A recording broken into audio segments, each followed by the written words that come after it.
আমি তোমাদের আজকে একটা প্রিপজিশনের শর্ট টেকনিক দেখাবো। অ্যাড অন ইন, আমরা অনেকেই অ্যাড অন ইন কোথায় বসাবো এটা বুঝতে পারি না। সেক্ষেত্রে আমি কিছু টেকনিকের কথা, নিয়মের কথা বলতেছি, এটা ফলো করলে তোমরা এগুলো লিখতে পারবে। যেমন যদি ইয়ার, সেজন, মান্থ বোঝায় তাহলে সবসময় প্রিপজিশন ইন ব্যবহার করব। ডে, যত ধরনের দিন যদি বোঝায় তার আগে আমরা অন ব্যবহার করব।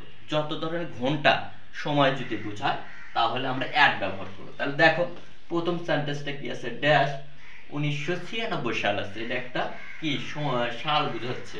তাহলে আমরা বলছিলাম যে ইয়ার, বছর যদি বোঝায় সেক্ষেত্রে আমরা ইন ব্যবহার করব, তাহলে এখানে ইন ব্যবহার হবে। এরপরে দেখো 5:30 PM, এখানে সময় বোঝাচ্ছে, আওয়ার ঘন্টা, ঘন্টা যদি বোঝায় তাহলে আমরা কি ব্যবহার করব, অ্যাড ব্যবহার করব। এই যে আমরা অ্যাড ব্যবহার করছি। এরপরে দেখো মে, এটা মাস বোঝাচ্ছে, সেক্ষেত্রে আমরা কি ব্যবহার করব, এই যে মান্থ, মান্থ যদি বোঝায় তাহলে আমরা ইন ব্যবহার করব। এরপরে দেখো যে টুয়েসডে, এটা দিন, অর্থাৎ দিন যদি বোঝায় সেক্ষেত্রে আমরা ডে, যে ডে দিন বুঝাইছে এই জন্য অন ব্যবহার করব। এখানে দেখো উইন্টার, এটা সিজন, সিজন যদি বোঝায় তাহলে আমরা ইন ব্যবহার করব।